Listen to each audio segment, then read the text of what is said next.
CNN에서 제작한 다큐멘터리 하나가 전 세계적으로 큰 반향을 불러일으켰습니다. 하지만 더욱 화제가 된 것은 이 다큐멘터리의 제작자문이 바로 일본인이었다는 사실입니다. 도쿄대학 생태보건학 박사 카와무라 미사키가 한국의 환경정책을 세계 최고 수준이라고 공식 선언한 것입니다. 그동안 환경 분야에서 일본이 한국보다 앞선다고 여겨졌던 통념이 완전히 뒤바뀐 순간이었습니다. 특히 그녀가 한강에서 흰 꼬리수리와 큰 고니 무리를 목격하고 도쿄에서는 상상할 수 없는 일이라며 감탄한 장면은 일본 현지에서도 큰 충격을 줬습니다. 국제생태학회에서는 이 다큐멘터리를 아시아 도시 생태보건의 새로운 기준이라고 평가했고 전 세계 50개 도시가 서울 벤치마킹을 요청해왔습니다. 하지만 정작 우리는 일본 전문가가 왜 그토록 놀라워했는지, 우리 한강에 무엇이 그렇게 특별한지 제대로 모르고 있습니다. 냉철한 일본 과학자의 마음을 완전히 바꾼 한강의 비밀은 과연 무엇이었을까요? 대체 무슨 일이 벌어진 건지 지금 바로 알아보겠습니다. 잠깐만요. 혹시 지금 어디서 듣고 계신가요? 구독과 좋아요 미리 눌러주시면 건강하고 행복한 기운 듬뿍 받으실 거예요. 저는 카와무라 미사키입니다. 도쿄대학에서 생태보건학 박사 학위를 받고 현재 CNN 아시아 생태자문으로 일하고 있어요. 지난 10년간 아시아 각국의 환경 문제를 다룬 다큐멘터리 제작에 참여해왔습니다. 대부분은 파괴와 오염에 관한 이야기였어요. 도쿄 하네다 공항, 겨울 안개가 자욱한 활주로. 저는 서류 가방을 조용히 닫으며 탑승 게이트를 바라보고 있었어요. 이번 목적지는 서울이었습니다. 모니터에서는 한강 철새 무리의 영상이 흐르고 있었어요. 수십 마리의 하얀 새들이 도시 상공을 날아다니는 모습이었습니다. 정말 아름다운 광경이었지만 동시에 의구심이 들었어요. 바로 그때 핸드폰이 울렸어요. CNN 뉴욕 본사 루카스 벨런트 국장에게서 온 영상통화였습니다. 미사키, 서울 프로젝트 준비됐어? 루카스의 목소리는 여전히 냉정했어요. 58세의 그는 20년간 CNN에서 일해온 베테랑이었지만 감성적인 스토리는 철저히 배제하는 사람이었어요. 네, 준비됐습니다. 저는 답했어요. WHO에서 서울 한강을 생태보건 모범 사례로 등재했다고 하는데 루카스가 회의적인 표정으로 말했어요. 이게 정말인지 확인해봐. 의심스러운 점이 있나요? 아시아 정부들의 과장 홍보는 이미 여러 번 봤잖아. 루카스가 단호하게 말했어요. 이건 장식일 수도 있어. 제대로 파헤쳐봐. 저도 어느 정도 같은 생각이었어요. 특히 동아시아 국가들의 환경 프로젝트는 종종 과장되는 경우가 많았거든요. 실제로는 일시적이거나 인위적인 경우가 대부분이었어요. 야생은 장식이 아니야. 저는 혼잣말로 중얼거렸어요. 살고 있거나 죽었거나 둘 중 하나지. 비행기가 서울 인천공항에 착륙할 때까지 저는 계속 생각에 잠겨 있었어요. 정말 서울에서 야생동물이 번성하고 있을까요? 그것도 1천만 명이 사는 대도시에서 말이에요. 창밖으로 보이는 서울의 첫인상은 예상대로였어요. 고층 빌딩들과 복잡한 도로망이 끝없이 펼쳐진 거대한 도시였습니다. 회색빛 콘크리트와 유리, 그리고 자동차들. 전형적인 현대 도시의 모습이었어요. 여기서 정말 야생동물이 살까? 저는 회의적이었어요. 공항에서 저를 맞이한 건 조민우 박사였어요. 서울시 생태보건센터에서 실무를 총괄하는 분이었습니다. 40대 초반의 그는 차분하면서도 확신에 찬 표정을 하고 있었어요. 미사키 박사님, 반갑습니다. 조민우 박사가 정중하게 인사했어요. 먼저 숙소에 짐을 맡기고 바로 현장으로 갈까요? 네, 그러죠. 함께 온 라이언 저우는 CNN의 촬영 디렉터였어요. 대만계 캐나다인인 그는 말수가 적었지만 순간 포착 능력이 뛰어난 사람이었습니다. 무거운 카메라 장비를 들고도 전혀 힘들어하지 않았어요. 첫 번째 관찰지는 어디인가요? 저는 조민우 박사에게 물었어요. 여의도 철새 조망대입니다. 그가 답했어요. 밤에 활동하는 맹금류를 보실 수 있어요. 밤에 활동하는 맹금류라니. 도시 한복판에서요. 여전히 믿기 어려웠어요. 호텔에서 간단히 짐을 정리하고 우리는 바로 여의도로 향했어요. 해가 지고 있었지만 도시는 여전히 활기찼습니다. 고층 빌딩들에서 쏟아지는 불빛들, 바쁘게 오가는 사람들. 정말 자연과는 거리가 멀어 보였어요. 정말 여기서 야생동물을 볼 수 있나요? 저는 솔직한 의문을 표했어요. 곧 보시게 될 겁니다. 조민우 박사가 확신에 찬 목소리로 답했어요. 여의도 철새 조망대에 도착했을 때는 이미 완전히 어둠이 내려앉은 후였어요. 한강이 검게 흐르고 있었고 강 건너편 고층 빌딩들의 네온 사인이 물에 반사되고 있었습니다. 정말 인공적인 야경이었어요. 여기서 무엇을 기다리는 거죠? 저는 궁금했어요. 조금만 기다려보세요. 조민우 박사가 망원경을 준비하며 말했어요. 곧 하늘의 주인이 나타날 겁니다. 라이언도 카메라를 설치하기 시작했어요. 적외선 촬영이 가능한 특수 장비였습니다. 밤에 활동하는 동물들을 포착하기 위한 준비였어요. 30분 정도 기다렸을까요? 갑자기 하늘에서 날개를 펼친 큰 새의 실루엣이 보였어요. 가로등 불빛에 비친 그림자였지만 분명히 맹금류였습니다. 저게 뭐예요? 저는 흥분해서 물었어요. 털발 말똥갈이에요. 조민우 박사가 조용히 답했어요. 도시에 적응한 맹금류죠. 털발 말똥가리는 고층 빌딩 사이를 유유히 날아다녔어요. 네온 사인과 가로등 불빛에도 전혀 위축되지 않는 모습이었습니다. 오히려 그 빛을 이용하는 것 같았어요. 빛을 무서워하지 않네요. 저는 놀라며 말했어요. 얘들은 빛을 싫어하지 않아요. 조민우 박사가 설명했어요. 빛 아래서 먹이를 찾죠. 정말 그랬어요. 털발 말똥가리는 가로등 주변을 선회하며 무언가를 찾고 있었어요. 아마 작은 쥐나 곤충들을 노리고 있는 것 같았습니다. 갑자기 그 새가 급강하했어요. 가로등 아래 어둠 속으로 몸을 던진 거예요. 몇 초 후 다시 날아올랐을 때는 무언가를 발톱에 쥐고 있었습니다. 성공했네요. 라이언이 촬영하면서 조용히 말했어요. 정말 도시에 적응한 야생동물의 모습이었어요. 인공 조명을 사냥에 활용하는 영리한 새였습니다. 적응한 건가요, 야생이? 저는 혼잣말로 중얼거렸어요. 적응이라기보다는 조민우 박사가 신중하게 말했어요. 공존을 배운 거죠. 그 말이 제 마음에 깊이 와닿았어요. 적응이 아니라 공존. 야생동물이 도시와 함께 살아가는 방법을 배운 것이었어요. 털발 말똥가리는 1시간 넘게 그 지역에서 활동했어요. 여러 차례 사냥에 성공하기도 하고 실패하기도 했지만 계속해서 시도했어요. 그 끈기와 적응력이 정말 인상적이었어요. 매일 밤 와요? 저는 궁금했어요. 거의 매일이죠. 조민우 박사가 답했어요. 이미 이 지역이 자신의 영역이 된 거예요. 도시 한복판에 야생동물의 영역이 있다니. 정말 놀라운 일이었어요. 호텔로 돌아가는 길에 저는 많은 생각을 했어요. 오늘 본 털발 말똥가리는 분명히 야생동물이었어요. 하지만 완전히 도시에 적응해서 살고 있었습니다. 루카스에게 보낼 첫 번째 리포트를 작성하면서 저는 조심스럽게 썼어요. 도시에서 야생 맹금류를 목격했다. 하지만 아직 단정하기는 이르다. 더 많은 관찰이 필요하다.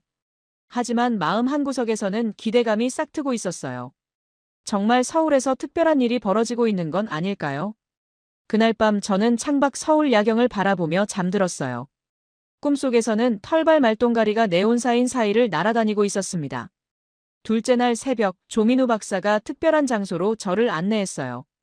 한강 광나루 선착장이었습니다. 아직 해가 뜨기 전이라 강물은 검푸르게 흘러가고 있었어요. 여기서 뭘 할 건가요? 저는 궁금했어요. 배를 타고 강에서 관찰할 겁니다. 조민우 박사가 작은 망원 촬영선을 가리키며 말했어요. 물 위에서 보는 게 가장 좋아요. 라이언도 방수 카메라 장비를 준비했어요. 강 위에서 촬영하는 건 쉬운 일이 아니었습니다. 물의 움직임 때문에 흔들림이 심하거든요. 배에 오르자 겨울바람이 살을 에웠어요. 12월 한강은 정말 차가웠습니다. 하지만 망원경 렌즈가 뿌옇게 서리는 것보다는 나았어요. 저기 봐주세요. 조민우 박사가 갑자기 강 상류를 가리켰어요. 저는 망원경을 들고 그 방향을 봤어요. 처음에는 아무것도 보이지 않았습니다. 그런데 잠시 후 강 위에 거대한 그림자가 나타났어요. 세상에. 저는 말을 잇지 못했어요. 흰 꼬리술이었어요. 날개를 활짝 펼친 채 강 위를 낮게 날아가고 있었습니다. 그 크기가 정말 압도적이었어요. 흰 꼬리수리는 한강 위를 천천히 선회했어요. 마치 자신의 영역을 점검하는 것 같았습니다. 그리고는 갑자기 급강하했어요. 물이 크게 튀었어요. 흰 꼬리수리가 발톱으로 큰 물고기를 낚아챈 순간이었습니다. 완벽한 사냥이었어요. 믿을 수 없어요. 저는 감탄했어요. 도시 한복판에서 흰 꼬리수리가 사냥을 하다니. 이 강의 주인이에요.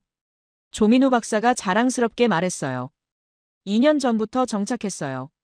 흰 꼬리수리는 큰 물고기를 발톱에 쥔 채 다시 날아올랐어요. 그리고는 한강 다리 위로 향했습니다. 고층 빌딩들 사이로 유유히 날아가는 모습이 정말 장관이었어요. 저건 영토 표시예요. 저는 분석했어요. 이 강은 저 새의 것이죠. 맞아요. 조민우 박사가 동의했어요. 최상위 포식자가 정착했다는 건 생태계가 완성됐다는 의미예요. 라이언이 촬영하는 손이 살짝 떨리고 있었어요. 너무 감동적인 장면이었나 봐요.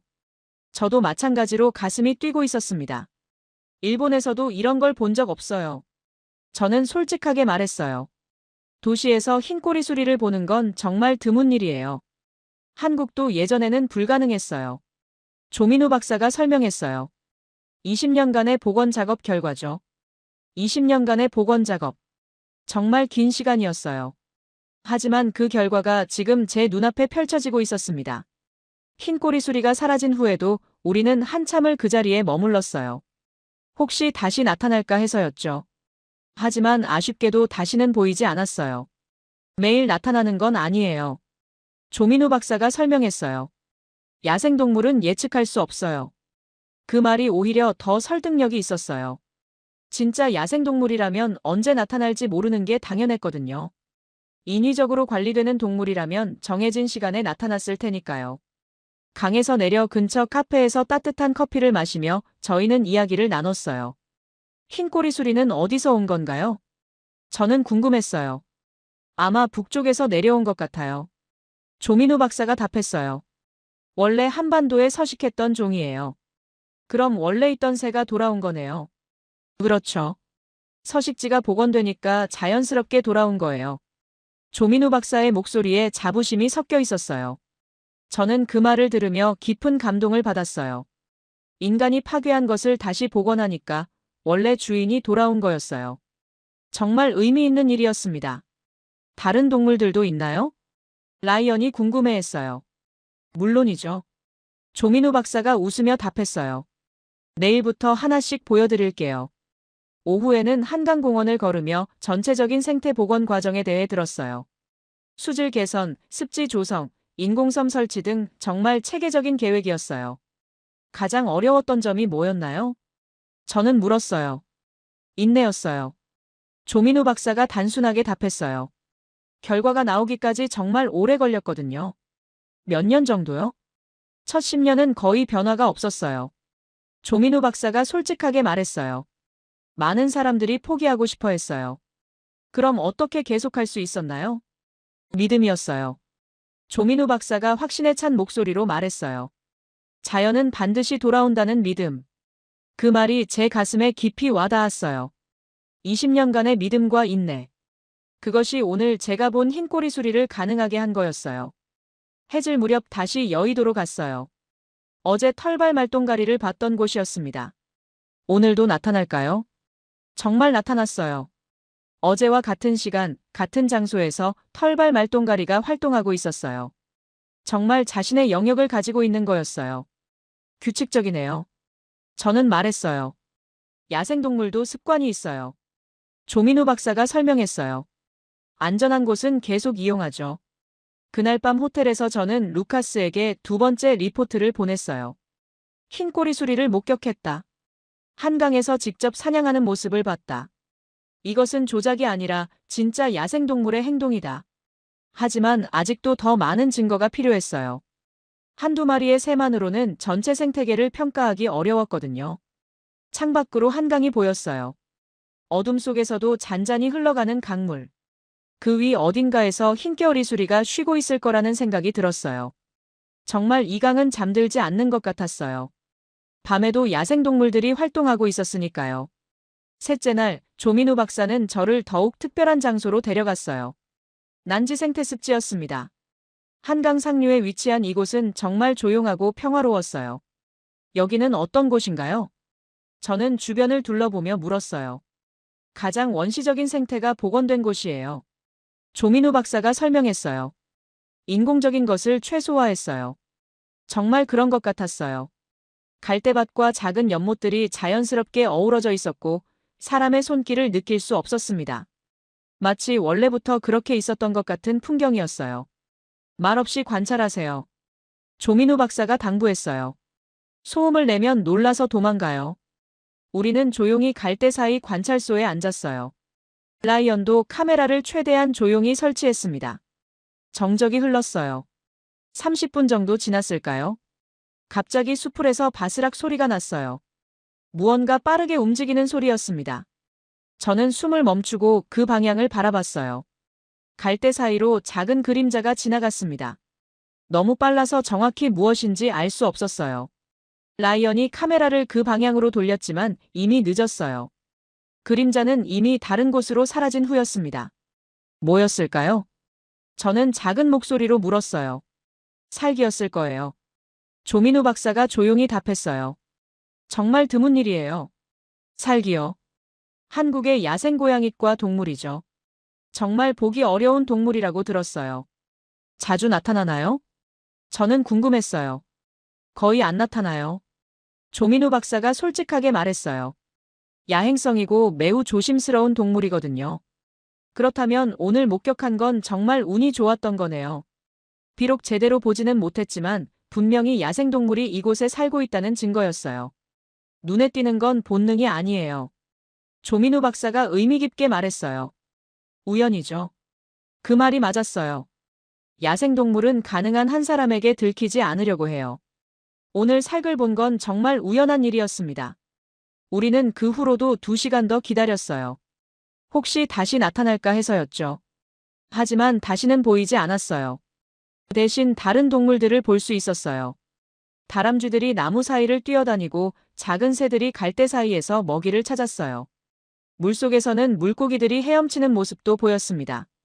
생태계가 정말 살아있네요. 저는 감탄했어요. 5년 전부터 급격히 좋아졌어요. 조민우 박사가 설명했어요. 임계점을 넘어선 것 같아요. 임계점이요? 생태계가 스스로 순환할 수 있는 지점이요. 조민우 박사가 자세히 말했어요. 이제는 인위적인 관리가 거의 필요 없어요. 정말 놀라운 이야기였어요. 자연이 스스로 회복되고 있다는 뜻이었으니까요. 점심시간에 근처 식당에서 식사를 하며 우리는 더 깊은 이야기를 나눴어요. 사구 외에 다른 포유류도 있나요? 저는 궁금했어요. 고라니, 너구리, 족제비까지 있어요. 조민우 박사가 답했어요. 서울 한복판에서 이 정도면 대단한 거죠. 정말 그랬어요. 도시에서 이렇게 다양한 포유류가 산다는 건 놀라운 일이었어요. 일본 도쿄와 비교하면 어떤가요? 라이언이 궁금해했어요. 도쿄보다 훨씬 좋은 것 같아요. 저는 솔직하게 답했어요. 도쿄는 아직 이 정도 수준은 아니에요. 사실 그게 제가 가장 놀라는 점이었어요. 일본보다 한국이 생태복원에서 앞서고 있다는 것. 정말 예상하지 못한 일이었거든요. 오후에는 다시 한강으로 돌아가서 조류 관찰을 계속했어요. 오늘은 어떤 새들을 볼 수 있을까요? 강변에 앉아 망원경으로 하늘을 바라보고 있었는데 갑자기 거대한 그림자가 지나갔어요. 어제 본 흰꼬리수리보다도 더 큰 것 같았습니다. 저게 뭐예요? 저는 흥분해서 물었어요. 참수리예요. 조민우 박사가 답했어요. 흰꼬리수리보다도 더 큰 맹금류죠. 참수리가 한강 위를 천천히 선회했어요. 정말 위압적인 모습이었습니다. 하늘의 왕이라고 부를 만했어요. 2종류의 대형 맹금류가 같은 지역에 살아요? 저는 신기했어요. 영역을 나눠서 써요. 조민우 박사가 설명했어요. 자연스러운 공존이죠. 참수리는 한참을 하늘을 돌다가 멀리 사라졌어요. 사냥에는 성공하지 못한 것 같았지만 그 위험만으로도 충분히 인상적이었어요. 정말 하늘의 주인들이네요. 저는 감탄했어요. 맞아요. 조민우 박사가 자랑스럽게 말했어요. 이제 한강은 맹금류의 천국이에요. 그날 저녁 호텔에서 저는 3번째 리포트를 작성했어요. 살개 흔적을 목격했다. 비록 짧은 순간이었지만 분명히 야생 포유류가 서식하고 있다는 증거다. 또한 참수리까지 관찰되어 대형 맹금류의 다양성을 확인했다. 이제 어느 정도 확신이 서기 시작했어요. 서울의 생태복원은 정말 성공적이었던 것 같아요. 하지만 아직 한 가지 더 확인하고 싶은 게 있었어요. 시민들과 자연의 관계였습니다. 정말 조화롭게 공존하고 있는지 보고 싶었어요. 넷째 날은 조금 다른 계획이었어요. 조민우 박사가 아침부터 신비로운 표정을 지었거든요. 오늘은 정말 특별한 걸 보여드릴게요. 우리는 팔당호 근처로 향했어요. 서울 외곽이지만 여전히 도시 영향권 안에 있는 지역이었습니다. 새벽 안개가 호수 위에 자욱하게 깔려 있었어요. 여기서 뭘 볼 건가요? 저는 궁금했어요. 조금만 기다려보세요. 조민우 박사가 의미심장하게 말했어요. 곧 하늘이 하얘질 거예요. 하늘이 하얘진다는 표현이 이상했어요. 하지만 곧 그 의미를 알 수 있었습니다. 동틀 무렵 수면 위에서 하얀 점들이 움직이기 시작했어요. 점점 가까이 오면서 그 정체가 드러났습니다. 큰 곤이 물이었어요. 세상에. 저는 감탄했어요. 수십 마리의 큰 고니가 호수 위에서 일제히 움직이고 있었어요. 서로 부딪히지 않으면서도 같은 방향으로 선회하는 모습이 정말 장관이었습니다. 마치 하늘에서 추는 발레 같았어요. 몇 마리나 되는 거죠? 저는 세어보려고 했지만 너무 많았어요. 약 100마리 정도요. 조민우 박사가 답했어요. 시베리아에서 겨울을 나기 위해 왔어요. 시베리아에서요.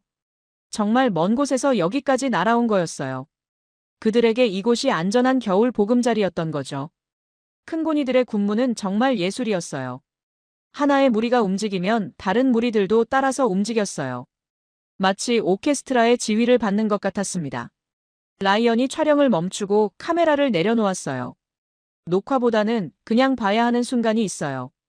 저도 망원경을 내려놓았어요. 정말 육안으로 봐야 할 아름다움이었거든요. 카메라나 망원경으로는 그 웅장함을 다 담을 수 없었어요. 이건 과학이 설명하지 못하네요. 저는 넋을 잃고 중얼거렸어요. 왜 저런 완벽한 조화가 가능한지, 어떻게 수십 마리가 하나처럼 움직일 수 있는지. 과학적 설명보다는 그냥 자연의 신비라고 부르는 게 맞을 것 같았어요. 큰 고니들은 30분 정도 그 아름다운 군무를 선보인 후 조용히 호수 한쪽으로 모였어요. 이제는 평화롭게 물 위를 유영하며 먹이를 찾기 시작했습니다. 매년 같은 시기에 와요? 저는 물었어요. 네, 11월부터 3월까지요. 조민우 박사가 설명했어요. 벌써 10년째 같은 패턴이에요. 정말 이곳을 신뢰하고 있군요. 맞아요. 한번 안전하다고 판단하면 계속 찾아와요. 조민우 박사의 목소리에 자부심이 가득했어요. 큰 고니들을 계속 관찰하면서 저는 깨달았어요. 이들이 여기 오는 건 단순히 따뜻해서가 아니라 정말 안전하기 때문이라는 걸요. 사냥당할 위험이 없고 충분한 먹이가 있다는 걸 알고 있는 거였어요. 사람들이 방해하지 않나요?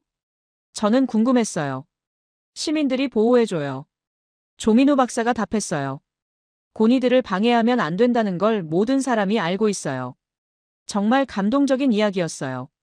시민들이 스스로 철새들을 보호하고 있다는 것. 이것이야말로 진정한 공존이었어요. 오후에는 서울숲으로 이동했어요. 도심 한복판에 있는 대형 공원이었습니다. 시민들이 많이 찾는 곳이라고 들었어요. 여기서도 야생동물을 볼 수 있나요? 저는 의외였어요. 물론이죠. 조민우 박사가 웃으며 답했어요. 오히려 시민들과 가장 가까운 곳이에요.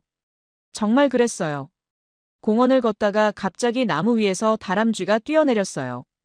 사람들을 무서워하지 않고 자연스럽게 활동하고 있었습니다. 조깅하는 시민들, 산책하는 가족들 사이에서 새들이 먹이를 찾고 있었어요. 서로가 서로를 방해하지 않으면서 같은 공간을 나누고 있었습니다. 정말 공존하고 있네요. 저는 감동받았어요. 이게 우리가 원했던 모습이에요. 조민우 박사가 말했어요. 특별한 게 아니라 일상이 되는 것. 벤치에 앉아있는 할아버지가 새들에게 먹이를 주고 있었어요. 하지만 적당한 거리를 유지하며 야생성을 해치지 않으려고 조심하고 있었습니다. 저분도 규칙을 잘 알고 계시네요. 저는 말했어요. 20년간 함께 배워온 거죠. 조민우 박사가 설명했어요. 사람도 동물도 서로 적응했어요. 정말 놀라운 학습 과정이었어요. 사람과 동물이 함께 더불어 살아가는 방법을 배운 것이었어요. 해질 무렵 다시 팔당으로 돌아갔어요. 큰 고니들이 어떻게 밤을 보내는지 보고 싶었거든요. 큰 고니들은 호수 가운데 모여서 조용히 쉬고 있었어요. 가끔씩 고개를 들어 주위를 경계하긴 했지만 전체적으로는 평화로웠습니다. 정말 안전하다고 느끼고 있군요. 저는 말했어요. 10년간 위험한 일이 한 번도 없었거든요. 조민우 박사가 답했어요. 이제는 완전히 신뢰하고 있어요. 그날 밤 리포트를 쓰면서 저는 확신했어요. 큰 곤이 100마리가 시베리아에서 찾아와 겨울을 나고 있다. 이들의 군무는 완벽한 자연의 조화를 보여준다. 또한 시민들과의 공존도 성공적으로 이뤄지고 있다. 이제 정말 의심의 여지가 없었어요. 서울의 생태복원은 완전한 성공이었습니다. 다섯째 날, 조민우 박사는 저를 고덕수변 생태공원으로 데려갔어요. 오늘은 정말 특별한 새를 보여드릴게요. 그의 표정이 어느 때보다 신비로웠어요. 고덕수변 공원은 한강 하류에 위치한 습지였어요. 갈대밭과 작은 연못들이 자연스럽게 어우러진 곳이었습니다. 아직 이른 아침이라 안개가 자욱했어요. 여기서 뭘 찾는 거죠? 저는 궁금했어요. 원앙이요. 조민우 박사가 답했어요. 한국의 상징적인 새죠. 원앙이라니. 한국 전통 혼례에서 봤던 그 아름다운 새 말인가요? 정말 야생에서 볼 수 있을까요? 우리는 조용히 갈대 사이 관찰소에 앉았어요. 라이언도 최대한 소음을 내지 않으려고 조심했습니다. 원앙은 정말 예민한 새라고 들었거든요. 30분 정도 기다렸을까요? 갑자기 숲을 사이로 화려한 깃털이 번쩍였어요. 눈이 부실 정도로 아름다운 색깔이었습니다. 저기요. 저는 작은 목소리로 말했어요. 정말 원앙이었어요. 수컷의 화려한 깃털이 한국 전통 채색화를 보는 것 같았어요. 오렌지, 푸른색, 흰색이 절묘하게 조화를 이뤘습니다. 원앙은 물가 근처에서 조심스럽게 움직였어요.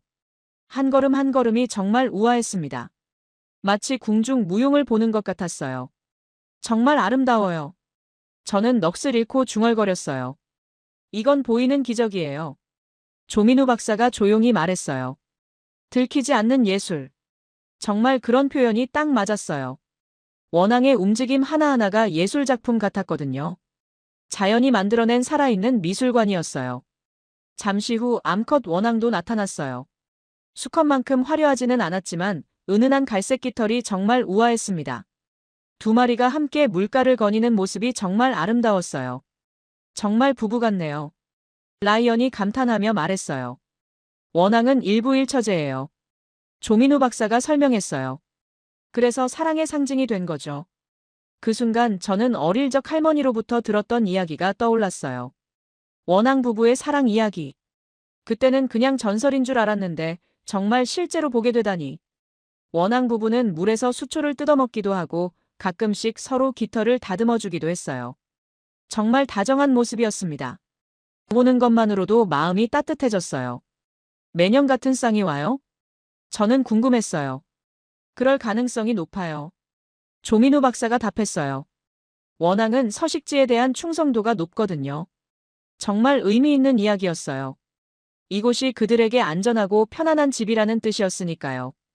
원앙들을 관찰하면서 저는 한국 전통 문화와 자연의 연결고리를 느꼈어요. 예로부터 한국인들이 원앙을 사랑의 상징으로 여긴 이유를 이제 알 것 같았어요. 정말 아름답고 다정한 새였거든요. 1시간 정도 관찰한 후 원앙 부부는 갈대숲 깊숙한 곳으로 사라졌어요. 너무 오래 노출되는 걸 싫어하는 것 같았어요. 야생동물의 본능이었죠. 정말 특별한 경험이었어요. 저는 진심으로 말했어요. 원앙을 보신 분들은 모두 그렇게 말씀해요. 조민우 박사가 웃으며 답했어요.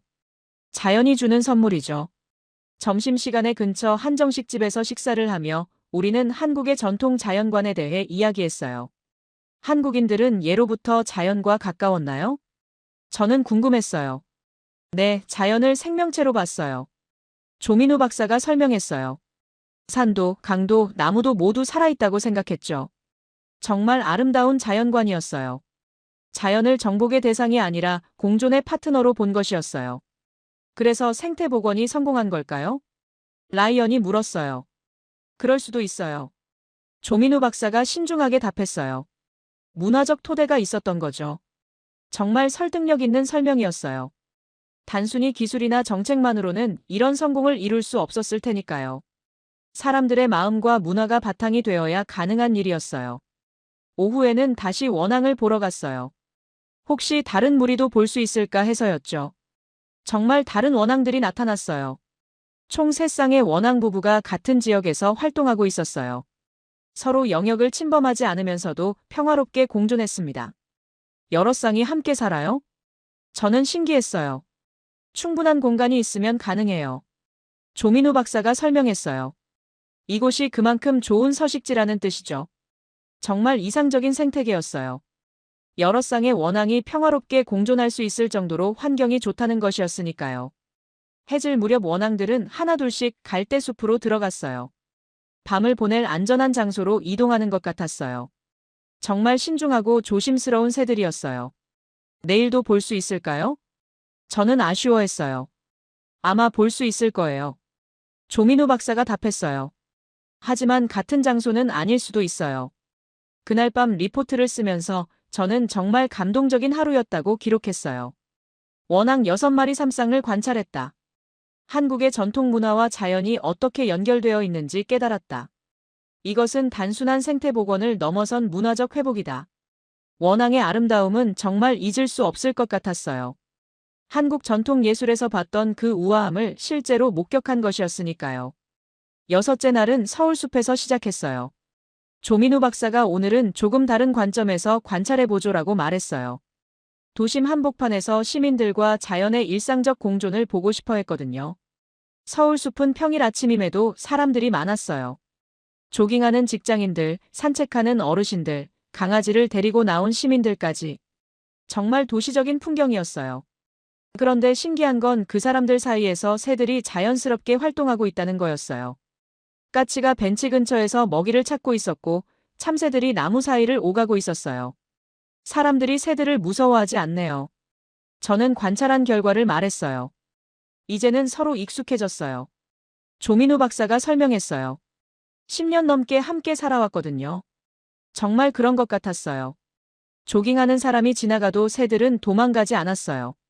그냥 잠깐 고개를 들어보고는 다시 자신의 일을 계속했어요. 벤치에 앉아있던 할머니가 작은 빵 조각을 새들에게 주고 계셨어요. 하지만 적당한 거리를 유지하며 새들의 야생성을 해치지 않으려고 조심하고 있었습니다. 저분처럼 하시는 분들이 많나요? 저는 궁금했어요. 네, 하지만 모두 규칙을 잘 지켜요. 조민우 박사가 답했어요. 너무 자주 주면 안 되고 적절한 먹이만 줘야 해요. 정말 성숙한 시민의식이었어요. 좋은 의도라도 잘못하면 야생동물에게 해가 될 수 있다는 걸 알고 있는 거였어요. 그때 나무 위에서 다람쥐 한 마리가 뛰어내렸어요. 사람들을 무서워하지 않고 자연스럽게 활동하고 있었습니다. 어린아이가 신기해하며 바라보고 있었지만 부모가 조용히 하라고 당부했어요. 아이들도 교육을 잘 받나 보네요. 라이언이 감심했어요. 어릴 때부터 자연과 함께 자라니까요. 조민우 박사가 설명했어요. 자연스럽게 배우게 돼요. 정말 이상적인 환경이었어요. 도시에서 태어나고 자란 아이들이 야생동물과 함께 생활하면서 자연스럽게 공존의 방법을 익히고 있는 것이었어요. 오후에는 한강공원으로 이동했어요. 더 많은 시민들과 더 다양한 야생동물들의 상호작용을 관찰하고 싶었거든요. 한강공원은 주말이 아닌데도 사람들로 붐볐어요. 자전거를 타는 사람들, 피크닉을 즐기는 가족들, 운동하는 시민들까지. 정말 서울 시민들의 일상적인 휴식 공간이었어요. 그런데 놀라운 건 그 와중에도 새들이 평화롭게 활동하고 있다는 거였어요. 백로가 강변에서 물고기를 잡고 있었고 갈매기들이 하늘을 날아다니고 있었어요. 정말 공존하고 있네요. 저는 감탄했어요. 이게 우리가 원했던 모습이에요. 조민우 박사가 만족스럽게 말했어요. 특별한 게 아니라 일상이 되는 것. 한 가족이 돗자리를 펼치고 점심을 먹고 있었는데 바로 옆에서 비둘기들이 평화롭게 먹이를 찾고 있었어요.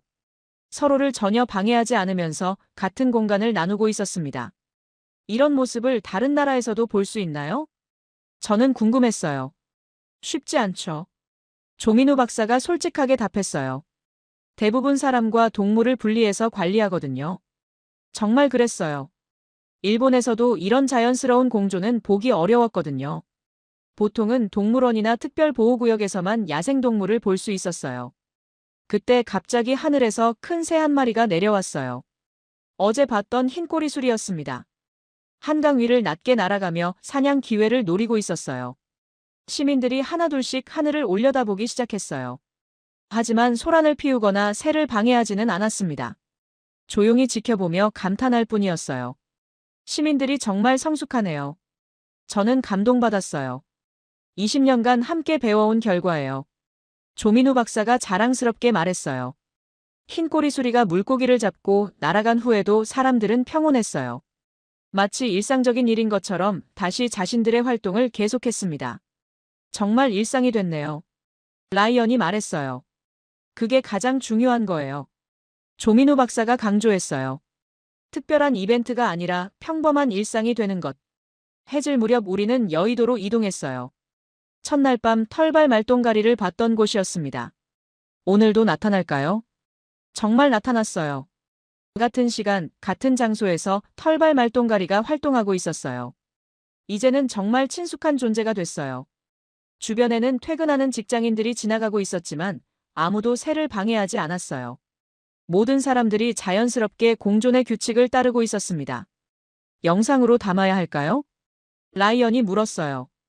이건 영상보다 기억에 남아야죠. 저는 답했어요. 정말 그런 순간이었어요. 카메라로 담기보다는 마음에 새겨야 할 소중한 경험이었어요. 도시와 자연이 완벽하게 조화를 이루는 모습이었으니까요. 그날 밤 리포트를 쓰면서 저는 확신했어요. 시민들과 야생동물의 공존이 완벽하게 이루어지고 있다. 이것은 단순한 환경정책의 성공을 넘어선 문화적 성취다. 이제 더 이상 의심할 여지가 없었어요. 서울은 정말로 사람과 자연이 조화롭게 살아가는 도시가 되어 있었어요. 마지막 날 아침, 저는 혼자 한강을 다시 찾았어요. 일주일간의 관찰을 마무리하고 최종 결론을 내리기 위해서였습니다.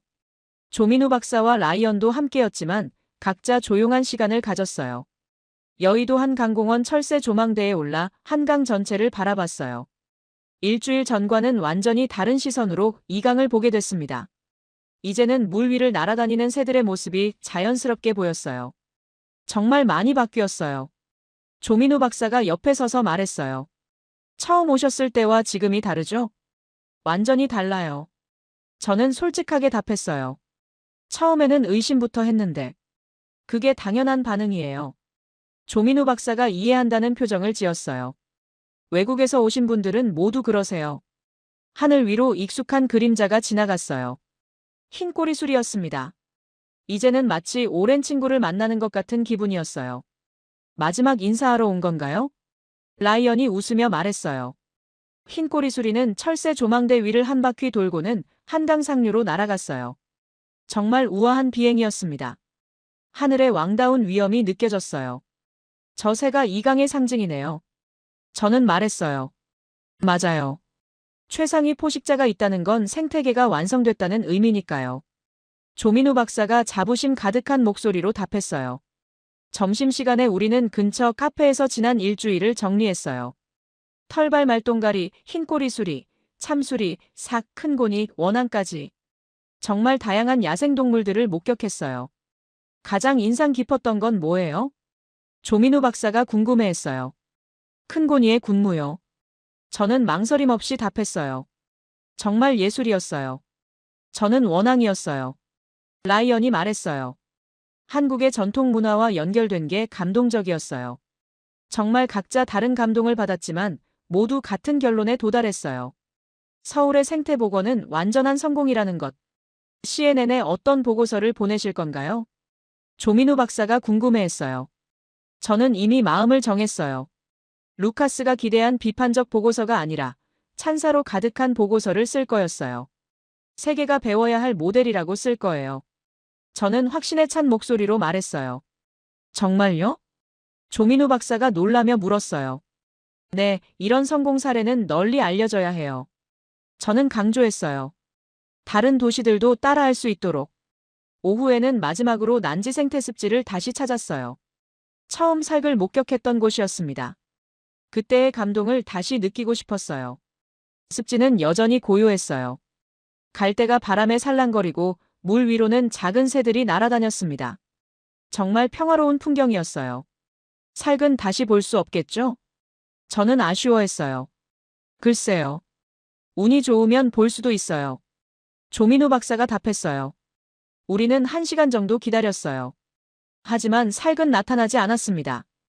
대신 다람쥐와 여러 종류의 새들을 볼 수 있었어요. 그래도 충분해요. 저는 만족했어요. 이미 살아있는 생태계를 확인했으니까.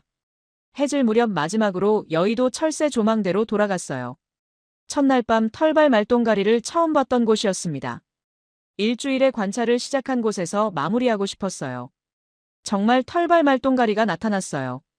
같은 시간, 같은 장소에서 성실하게 사냥하고 있었습니다. 이제는 정말 친숙한 존재가 되어버렸어요. 일주일 전과는 완전히 다른 기분이에요. 저는 말했어요.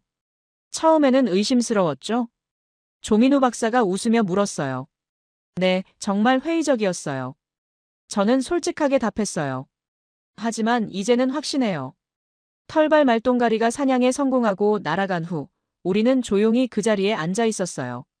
마지막 밤의 고요함을 만끽하고 싶었거든요. 정말 고마웠어요. 저는 조민우 박사에게 감사 인사를 했어요. 정말 소중한 경험이었어요. 저희도 즐거웠어요. 조민우 박사가 웃으며 답했어요. 외국 전문가의 시선으로 다시 보니까 새로웠어요. 그날 밤 호텔에서 저는 최종 보고서를 작성했어요. 루카스에게 보낼 결론이었습니다. 서울 한강생태복원 프로젝트는 완전한 성공이다. 저는 확신을 가지고 썼어요. 도시는 기억한다. 생명을, 그 울음을. 20년간의 인내와 노력이 만들어낸 기적이다. 이것은 세계 모든 도시가 배워야 할 모델이다. 무엇보다 시민들과 자연의 조화로운 공존이 가장 인상적이다. 이는 단순한 환경정책을 넘어선 문화적 성취다. 살고 있었습니다. 여전히 조용히.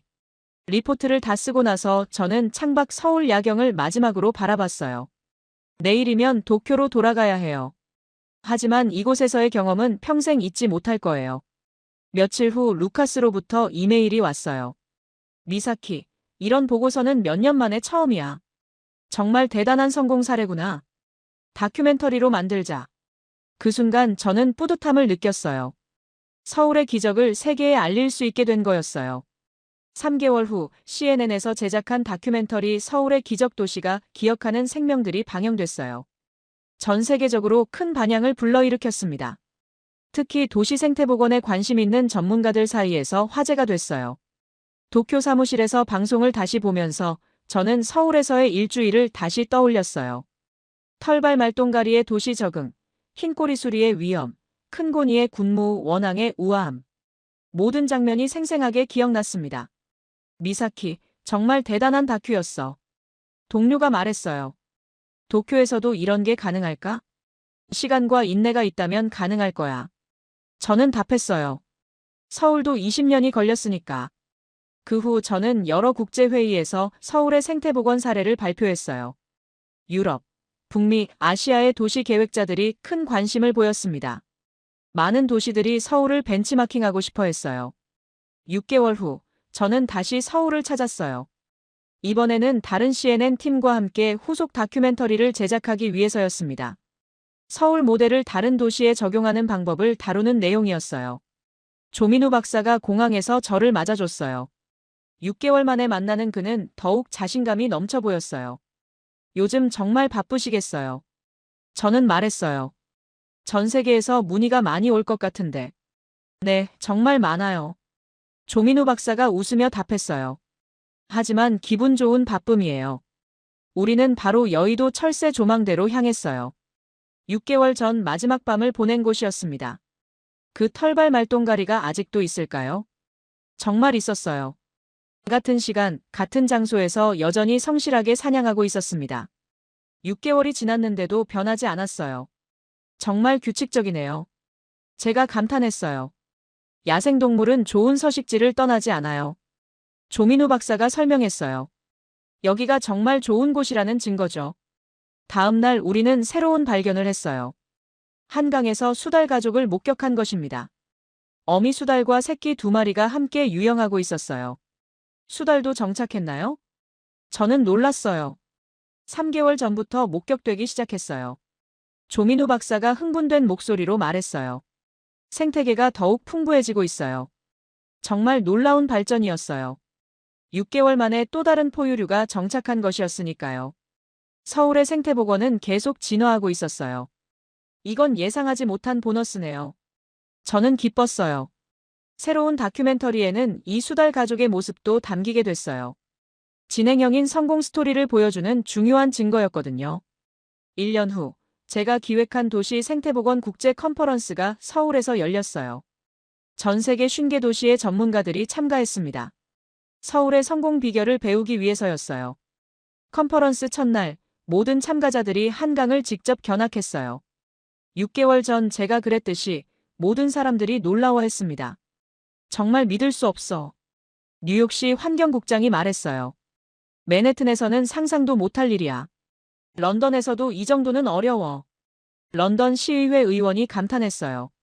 모든 사람들이 같은 반응을 보였어요. 처음에는 의심하다가 직접 보고는 완전히 확신하게 되는 것. 제가 1년 전에 겪었던 과정과 똑같았어요. 컨퍼런스 마지막 날 저는 기조연설을 했어요. 제목은 하늘의 주인은 누구인가였습니다. 1년 전 저는 서울에 와서 한 가지 질문을 던졌습니다. 저는 시작했어요. 도시의 하늘 주인은 과연 누구인가? 건물과 자동차 그리고 사람들만이 도시의 주인이라고 생각했습니다. 저는 계속했어요. 하지만 서울에서 다른 답을 발견했습니다. 흰 꼬리수리가 고층 빌딩 사이를 날아다니는 모습을 보면서 깨달았습니다. 저는 감동을 담아 말했어요. 진짜 도시의 주인은 모든 생명체가 함께 만들어가는 공동체라는 것을. 서울이 보여준 것은 단순한 환경 복원이 아니었습니다. 저는 강조했어요. 사람과 자연이 진정으로 공존할 수 있는 새로운 도시 모델이었습니다. 20년의 인내, 시민들의 의식 변화, 그리고 무엇보다 생명에 대한 존중. 저는 마무리했어요. 이것이 서울 기적의 비밀입니다. 연설이 끝나자 모든 참가자들이 일어나서 박수를 쳤어요. 정말 감동적인 순간이었습니다. 그날 저녁 여의도 철새 조망대에서 마지막 관찰을 했어요. 1년 전 처음 왔던 그 자리에서 모든 것을 마무리하고 싶었거든요. 털발 말똥가리가 여전히 나타났어요.